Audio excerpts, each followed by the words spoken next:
Alright everybody, I think I've mentioned this project in a previous video, and the reason that I'm still on it is because I've been procrastinating and I've been busy. I think I've had this thing here for 3 weeks, so before the owner gets mad and shoots me, I think I probably ought to get it done. This is a track tensioner for, I believe it was a 200-ton crane. Anyways, it's got a pitted up bore here. These have a piston that run on them. You pump them full of grease, and that's how you actually tension up the track spring. So anyways, I say tension up. I don't know what you actually compress the track spring. You take slack out of the track. The spring is mostly to absorb shock loads and to take, if you run a rock or something through there, I think you mostly are, the spring's so stiff that you're not actually compressing it. But at any rate, so you pump grease in. So it's just basically a hydraulic cylinder that uses grease. So when it gets pitted up, it'll blow the seals out. So what I need to do is bore this out. And then I'm going to make a sleeves that press fits in there to fix this bore. So at any rate, we're getting set up right now. I'm just getting to starting to figure out how I'm going to get a hold of this. And then I got to get in there and indicate up and down the inside of that bore and get running true in there. So, but right now we're at the very early stages where I'm just getting set up. So I thought I'd bring you guys in and just show you a little bit of the setup, and then hopefully we'll have this thing ready to do some actual boring on here in the next half an hour or so.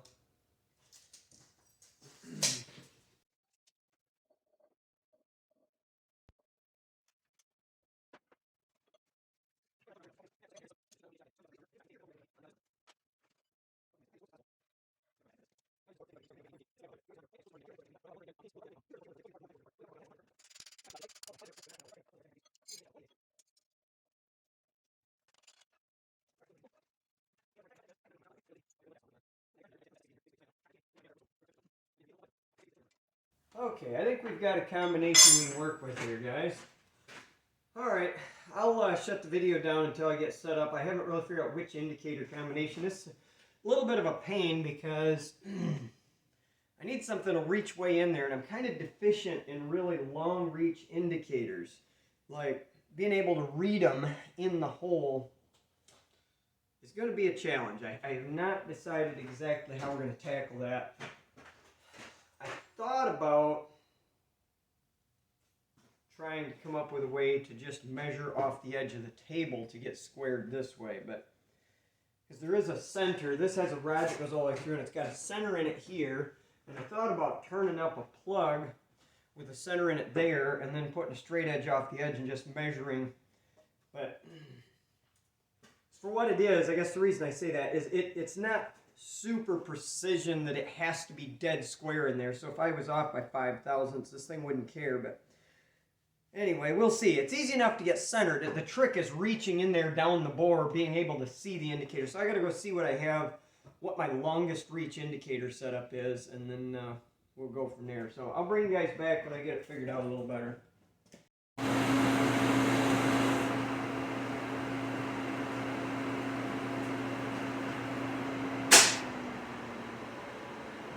Everybody, not as dumb as I look. Okay, so after I shut the video off, I'm like, realize I'm saying I don't have a long reach indicator, and it occurred to me there's no reason you can't just use a coaxial indicator. It's actually way handier than a normal one anyways. It's got a nice long reach, and then I can just, using it going in and out like this, I can just spin the dial around wherever it's facing me, which is one of the other problems with a normal indicator. So anyhow, I promise I am almost all the way awake today. So anyhow, what this is showing me is that I'm out of square this direction. So I'm going to start tapping it around and see if we can get her to where she's trued up that way.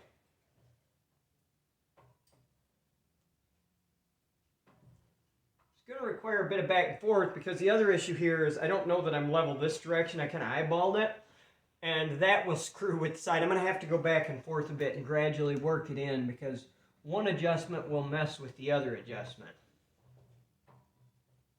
Okay, bump her over a little more.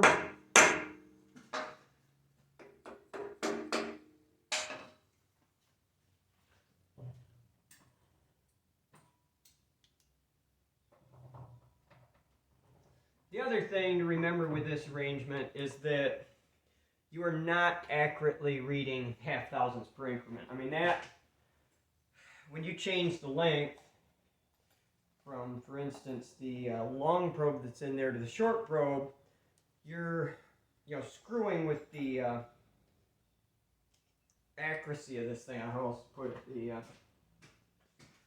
so I think that's always the case with any coaxial indicator. You're just not measuring what you think you're measuring. All it really is a comparison, not a measurement, I guess is the way I'd put it.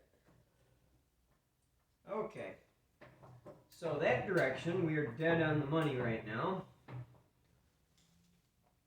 So let's swing this down around to the bottom side. See what that has to say for itself. Wow. Is that even possible that it's that close? I gotta get, I'm not centered very well, so that's messing with me a bit.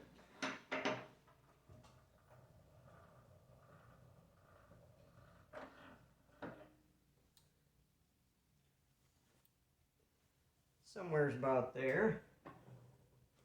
I gotta come all the way out of the bore once. Oh yeah, I do have, it's so dead nuts on that I was having trouble believing. Yeah, that's crazy. I can't remember the last time I had one come out that close on the first try. Like seriously, I cannot see the needle move. Okay. Bonkers. Well, that's nice. That was actually one of the directions I was most irritated to have to deal with, because you got to shim it. I guess the old adage, it's better to be lucky than smart, kicks in there, because that's crazy. It definitely is no fault of mine. I literally just eyeballed it, thought that set of blocks and that V block look about right together, and slapped it on there. And by golly, it is. It's right on the money. All right, so now what I need to do is go back to this adjustment, because I had left this one a little on the coarse sides. I didn't think there was any point in going crazy. I say that though, I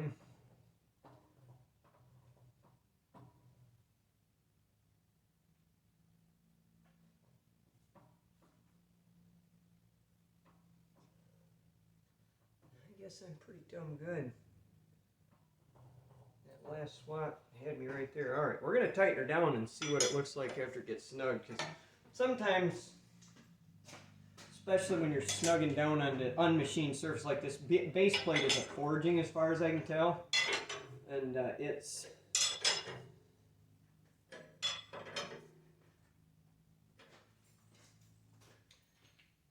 pretty irregular on the outside, and sometimes when you tighten down on stuff like that, things don't end up quite where you thought they were to start with.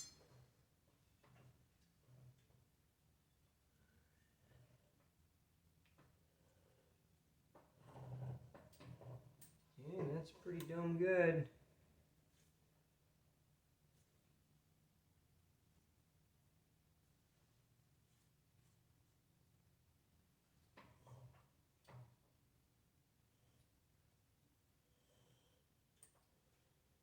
Man, she stayed right there. Okay, well, that made quick work of that. So now, what I've got to do,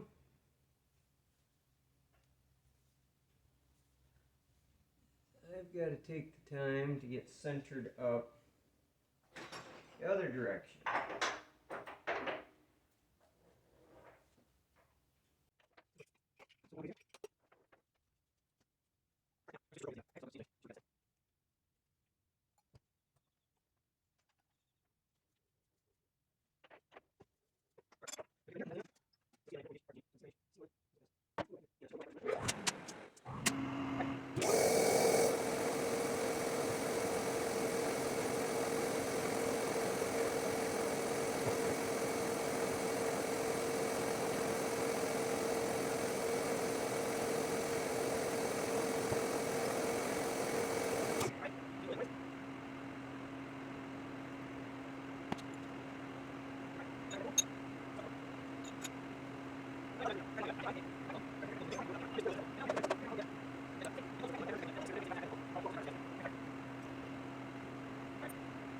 So,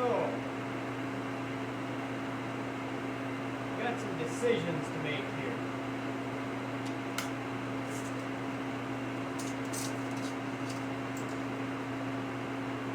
Got to go about 11 inches deep.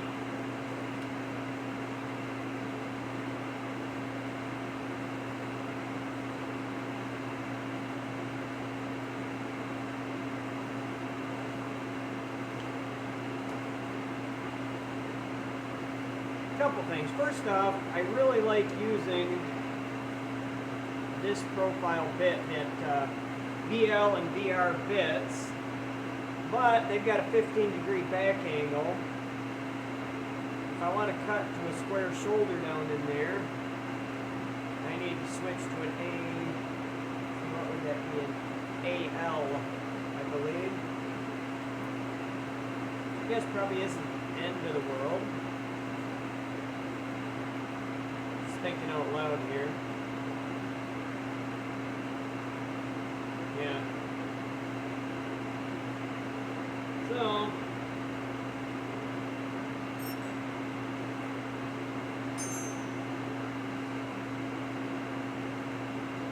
I don't think it's critical to get all the way to the bottom, but I do think I ought to switch to an AL. Let's pull this tool out of here.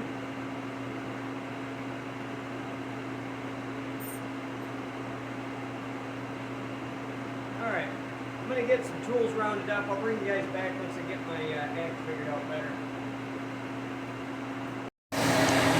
Alright, we are on our first pass, 50 thousandths depth of cut. We're wanting to make 100 thousandths thick sleeves, so the goal here is to take most of it out in 2 passes and then just a finish pass. I'm feeding with the table because I got to hang out quite a ways to get all the way in. And you get a fair amount of bar deflection, and the problem is if you feed with the spindle, the further out you go, the more deflection you get. So you'll cut a tapered hole that's smaller the further you go. By setting the bar, locking it in place, and feeding with the table, you're still getting bar deflection, but at least the bar deflection will be consistent over the entire length of the bore. So it's cutting pretty nice. We're running, 94 RPM, 5 thousandths per revolution feed rate. So it's going to take a little bit. I'm running into 11.5 inches deep. I've got my DRO set, so you can see we've got, a good 10.5 inches to go yet. It'll take a while at 5 thousandths per rev at this slow of a speed, but it's cutting nice. We're not going to mess with it. When you get one that cuts this good, first try without chattering or screaming at you, you just set down and watch it cut and don't mess with anything.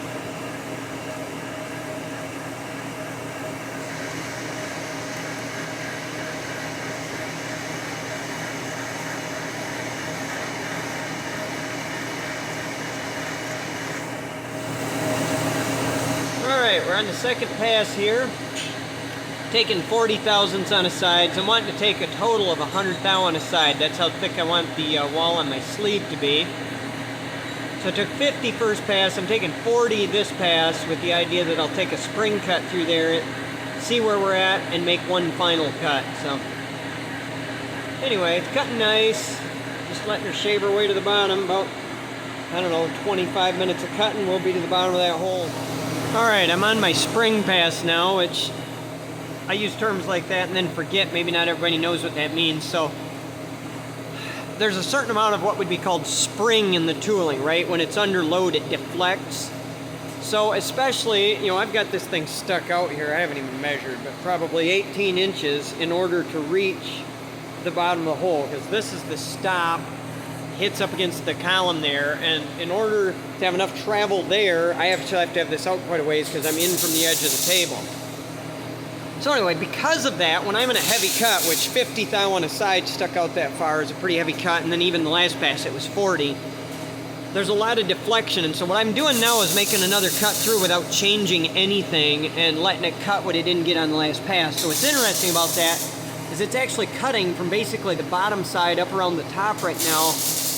It's starting on the back corner there, and it's because to be my theory, you've got the weight of the bar and everything pulling down is creating its own attempt at deflection. And when you're in a heavy cut, it's actually diving down more than it is offsetting on the top side. So we're only cutting about halfway around the circle right now, even though I've changed nothing. So anyways, once I get it through this pass, then I'll measure it, bump it out, which should be only something a little under 10 thousandths, and make my final cut. I probably am going to have to sharpen the tooling before that pass. That's a little bit of a pain, just because obviously it's hard to get it reset exactly at the depth it was, but I think it'll work out okay. We're going to have a go at it. Alright, now we're working on the sleeve. This is a piece of hydraulic cylinder tubing. I bought a, was that 18-foot chunk of it off from a guy on Facebook Marketplace here a month or so ago. Just because I thought, man, that's a big hunk of heavy wall tubing. It looks handy, and it just happens that it's right size to make the sleeve to go into here. So that's what we're working on. I'm getting her carved down to size right now. Some basic turning work. The big trick's going to be the inside. I really would like to bore it before I press it in there to finish dimension, but I'll have to see. I don't know if I got a boring bar that'll reach to the bottom of this hole well enough. We'll find out.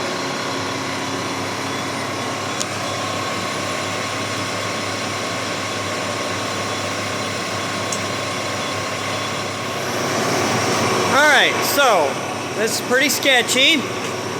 We'll see how right now she's cutting pretty good, but it's on an interrupted cut. You can see my boring bar is in here ways it's barely catching the back clamp by the time I've got it stuck out far enough to reach to full depth. So we'll see how this does when I get in a full cut. Right now I'm taking about 30 on a side, but like I say, it's not a full cut. Chatter likes to really get started when you get in a full cut, so we'll see what it does. I'm going to carve my way in here a couple passes and make a judgment call then. Alright, we're just carving away. We should be about 50 thousandths from finished bore diameter after this pass. It's kind of slow going.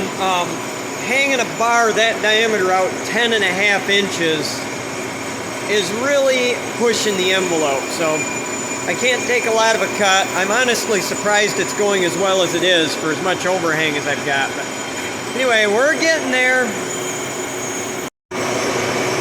Alright, we're taking a spring pass right now. I've got about 20 thousandths to go based on the last pass, but now we're probably taking 5 on a side if I had to guess at it with our spring pass. I had to really slow down the lathe. I had been running about 300 RPM. I'm down to 136 RPM, and I cut my feed rate way down. I'm trying to get a reasonably good finish. It took a little playing with it. Under that lighter cut, I had to drop the speed 3 times before I got it to not do crazy harmonics and try and knurl the bore for me on the way through there. So anyway, right now she's running dead smooth, and you can see we aren't making blue chips anymore. We're making some nice dead white ones. So anyways, it'll take it forever to get through this bore at this speed, but got to put up with a few really slow passes to make sure we get a good finish. I'm going to hone this bore to final size, but I don't want any big chatter marks that don't hone out, so I'm trying to get a nice, as smooth as I can for the hone. Alright, we're on finish pass here now. Taking 2.5 thou on a side in there. I don't want it to grow. I ran, so you probably see in here, this don't look like normal coolant. I am running, basically it's used hydraulic oil in here as a cutting fluid. I have a serious aversion to dumping water-based coolants in my machines. I've seen way too many machines rusted up, crusted up, and just made a mess out of by water-based coolants that either started separating or breaking down or going rancid, getting acidic. Just not worth it to me. So anyways, I don't actually use cutting fluid that much, but what I'm doing with it here is I'm just using it to suck heat out of the part to make sure that it doesn't change diameter as I cut my way down this thing. So anyways, I'm actually cutting the board dry and just using the coolant on the outside, oil, to pull the heat out of it. But obviously hydraulic oil is actually good for my machine instead of bad for it, so it's a win-win all the way around. The only downside to it is it smokes like crazy if you actually are using it cutting with a heavy cut, and then it does make a heck of a mess if you splash it around. But those are things that I'm willing to live with in the interest of saving wear and tear on my machinery. Alright, so we got the bore to dimension, but it needs to be honed. I mean, not to dimension, it's a little undersized yet. And now I got a bunch of material to take off the outside. I expect it to get progressively more hummy and singy as it gets thinner, so I'm taking all I can get away with right off the bat. Here we're taking, let's see here, yeah, about 75 thousandths on a side right now. Peeling the metal pretty good. She's making some nice chips, breaking them off, not making stringers. I would imagine I won't be able to get away with any more passes this heavy without it starting to sing at me, but we're getting what we can get while the getting is good. She's definitely starting to sing the song of her people.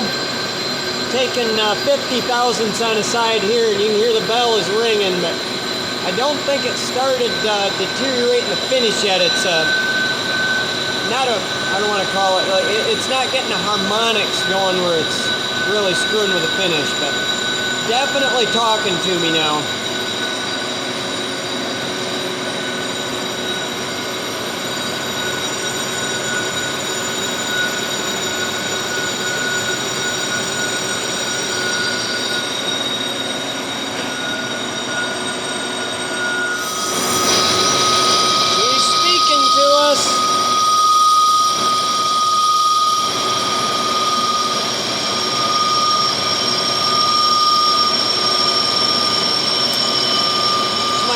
Roughing pass.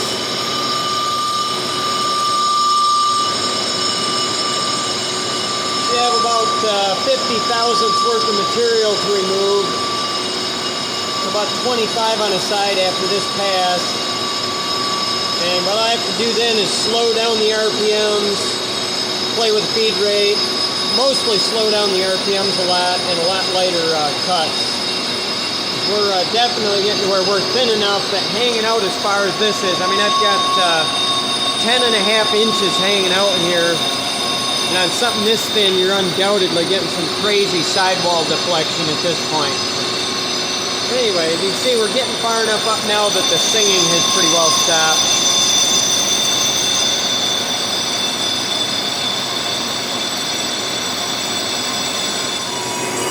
So I want to show you guys this. So you can see there's my beautiful mirror finish that I was getting with 50 thou on a side, high speeds, high feeds.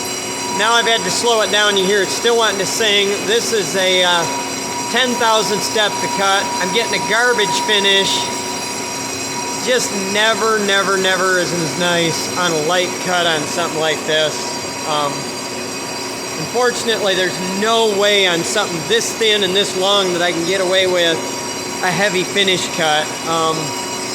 Maybe if I made a plug for the end and put the center up against it, but when you consider that I'm shooting for a 1 thou interference fit, it's just not practical too. So what I'm going to do here is cut it to probably within 10 thousandths and then shut down for the night, let it cool off, and then come back and make some real light finish cuts to take it to dimension.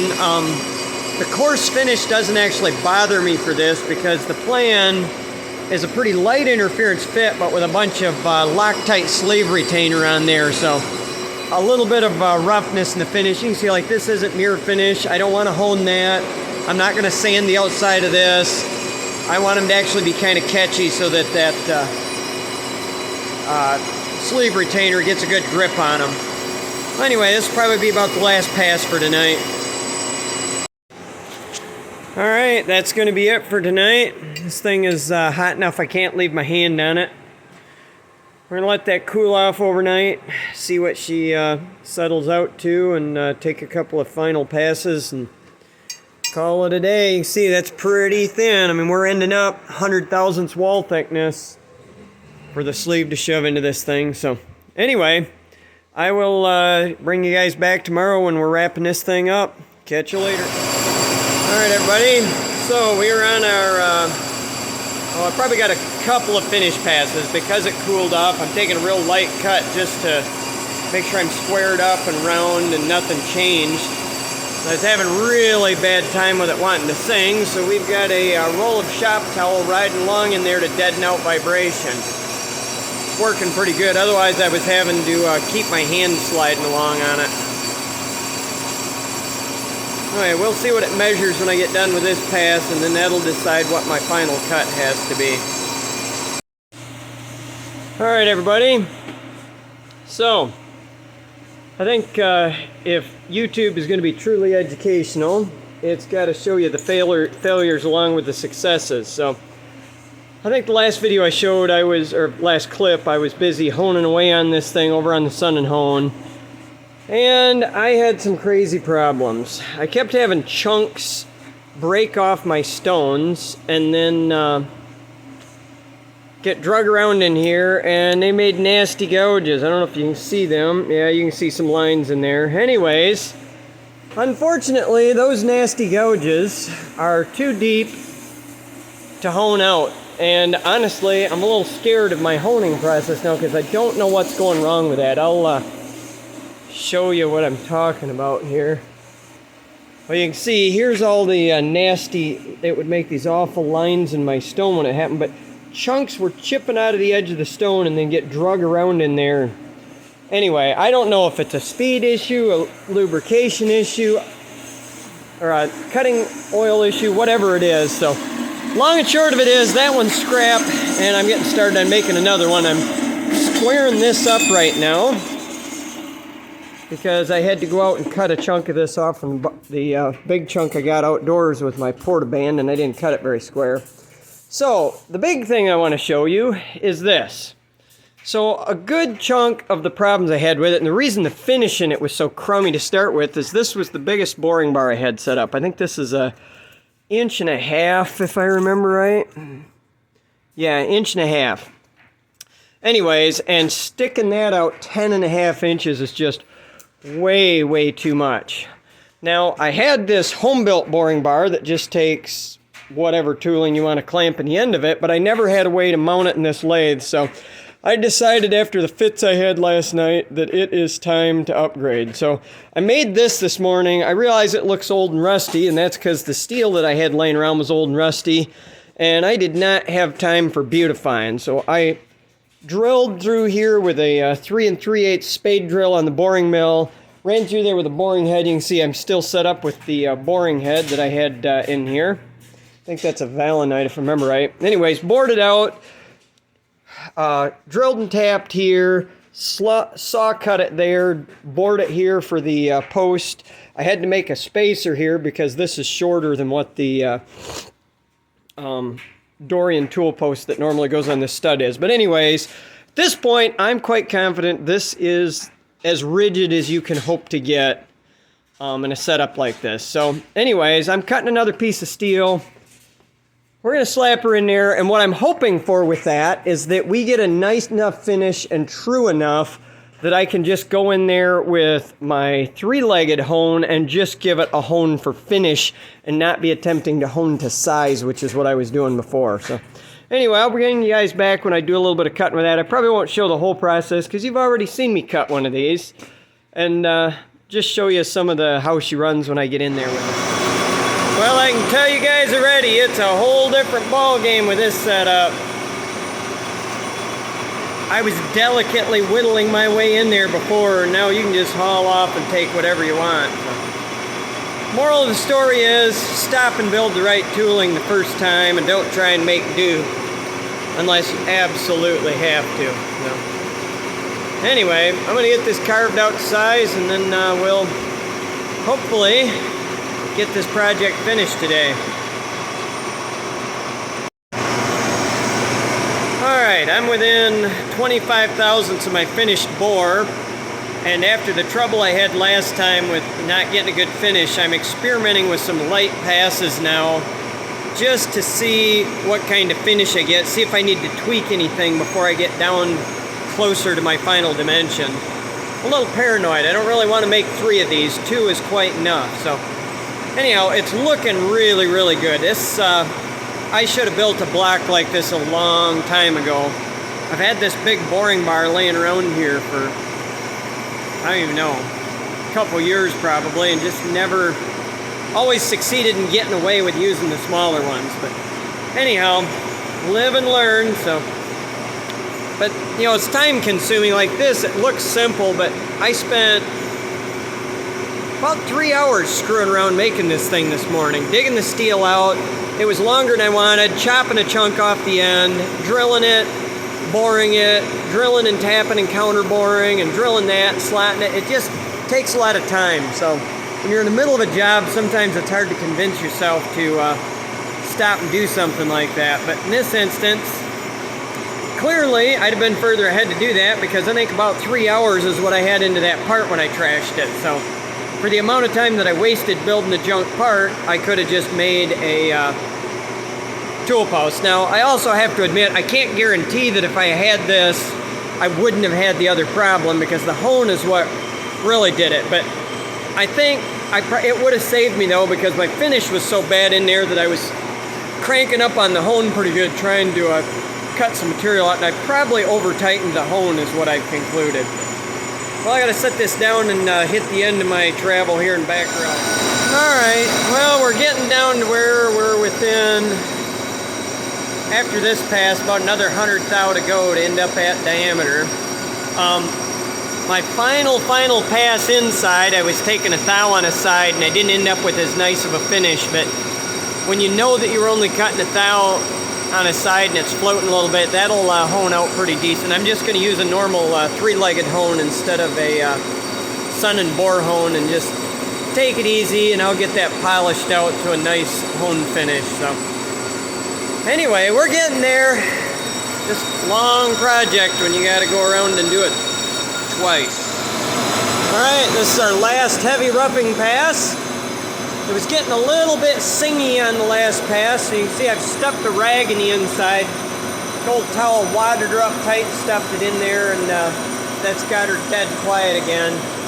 Doesn't take a lot to get rid of that most of the time, especially on something thin like this where it's just basically trying to ring like a bell. You just got to deaden it out. So anyway, this will be the last coarse pass, and then we'll be doing some fine passes and hopefully done with this darn part.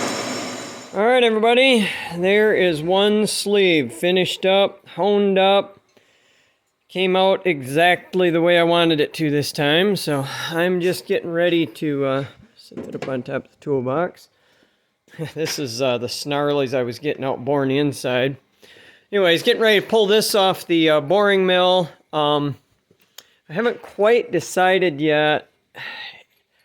I've got about a 2 thou press on it, which is not much on something that thin. That thing will crush down that much pretty easy. I think what I'm actually going to do is stand this thing up on end, load it up with sleeve retainer, and see if I can just drive it home with a block of wood and a maul.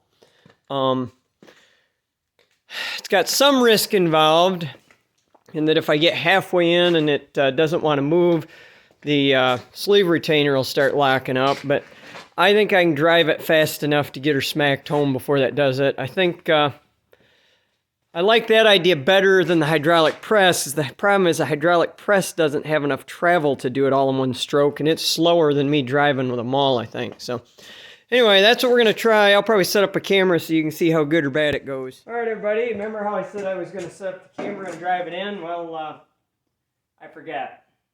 But all you would have seen is me doing a lot of beating. I just took this thing and set it down onto a piece of wood across here, and then went to beating. It was a pretty good push, I'm not going to lie. That thing's got 2 thou press on it, and it's long enough that by the time I got down to the bottom, I ended up taking a aluminum 3/4 inch plate, laying across the top, driving it down until it was flush here, and then I had to put an aluminum disc on it because it's got to drive down into this counterboard. But anyway, I was just going to show you. We did get her, got a nice fit on it.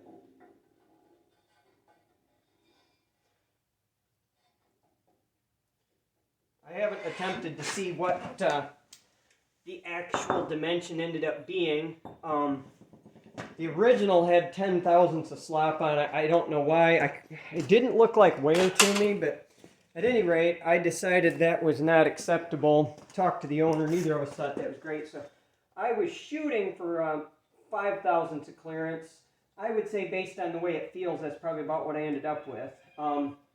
I say shooting for because there's always a little bit of guesstimating. You have to leave the bore a little bit big. Presumably it's going to shrink down, especially on a thin sleeve, by about as much press as you put on it. So anyways, I'm very happy with it. Customer's going to come get it, and we're finally done with this thing.